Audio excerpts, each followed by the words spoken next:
कैदी की नींद खुली तो उसने देखा कि एक ज़ोंबी सामने बैठकर बड़े चाव से खाना खा रहा है। यह देखकर वह डर के मारे मदद के लिए चिल्लाने ही वाला था कि तभी जेलर वहां पहुंच गया और उसने ज़ोंबी को रोक लिया। इसके बाद कैदी ने धीरे धीरे अपना बिस्तर सरकाया ताकि ज़ोंबी को परेशान न करे। लेकिन जैसे ही वे वहां से निकलने लगे, पास वाला एक और कैदी अचानक बीमार पड़ गया। आवाज सुनकर ज़ोंबी ने सिर उठाया और दोनों पर नजर गड़ा ली। वह बिजली की रफ्तार से उनकी ओर झपटा, मगर जेलर ने समझदारी दिखाते हुए तुरंत दरवाजा बंद कर दिया और दोनों को कमरे से बाहर निकाल लिया। लेकिन जैसे ही उसने कैदी के हाथों की रस्सियां खोली, ज़ोंबी फिर बाहर निकल आया और झपटकर जेलर को जमीन पर गिरा दिया। तभी खतरनाक स्थिति में कैदी ने बंदूक उठाई और ज़ोंबी का सिर उड़ा दिया। ज़ोंबी के खून के छींटे जेलर के चेहरे पर पड़े, लेकिन उन्होंने सोचे बिना वहां से भागने का फैसला किया।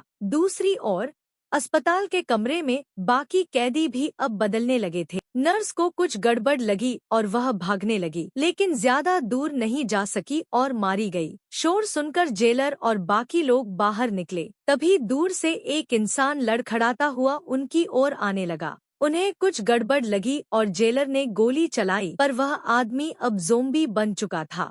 गोलियों का उस पर कोई असर नहीं हुआ और कुछ ही देर में उसने सभी को मार दिया। इसी बीच फूलन और बूढ़ा जेलर भी वहां पहुंच गए। उन्होंने हथियार उठा लिए और सभी गैर संक्रमित कैदियों को आजाद किया। लेकिन जब वे रसोई से गुजरे तो रसोई ज़ोंबी ने उन पर हमला कर दिया। वह बहुत धीमी चाल से चल रहा था, इसलिए उन्होंने मौका पाकर उसका सिर काट दिया। लेकिन दूसरे ज़ोंबी उनकी ओर बढ़ने लगे तो सब लोग जेलर के दफ्तर में छिप गए। जब वे कोई योजना बना रहे थे, तभी लाइट चली गई। बिजली ठीक करने के लिए फूलन अकेली बाहर गई। जैसे ही उसने स्विच ऑन किया, उसे पीछे बहुत सारे ज़ोंबी खड़े दिखे। अजीब बात यह थी कि वे हिल नहीं रहे थे।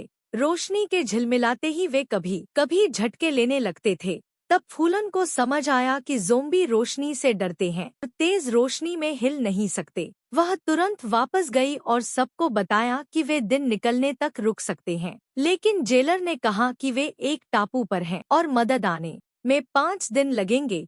इतना समय उनके पास नहीं था। तभी बूढ़ा जेलर कांपने लगा।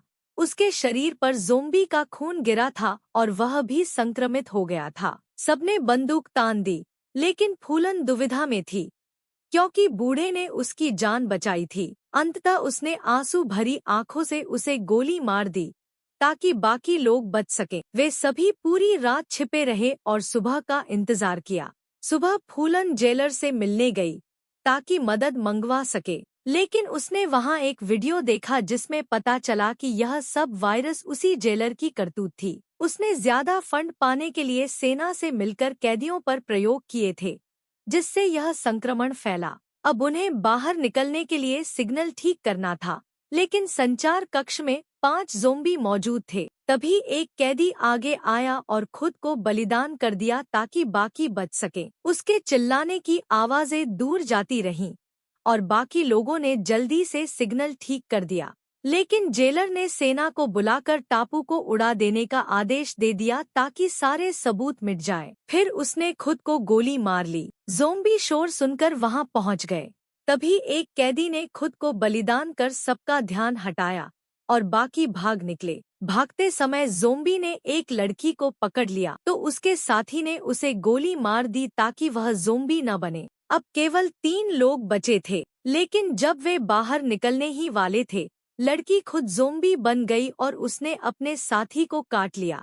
उसने समझ लिया कि अब उसका भी अंत तय है, तो उसने लड़की को पकड़कर बाकी लोगों के लिए रास्ता बना दिया। फूलन किसी तरह भाग निकली और बाहर खड़े हेलीकॉप्टर ने उसे उठा लिया। लेकिन जैसे ही हेलीकॉप्टर उड़ा, फूलन दर्द से चीखने लगी और उसका शरीर कांपने लगा। अब वह भी ज़ोंबी बन चुकी थी। यहीं पर पूरी कहानी खत्म हो जाती है। यह कहानी हमें सिखाती है कि कभी भी ज़ोंबी से पंगा नहीं लेना चाहिए।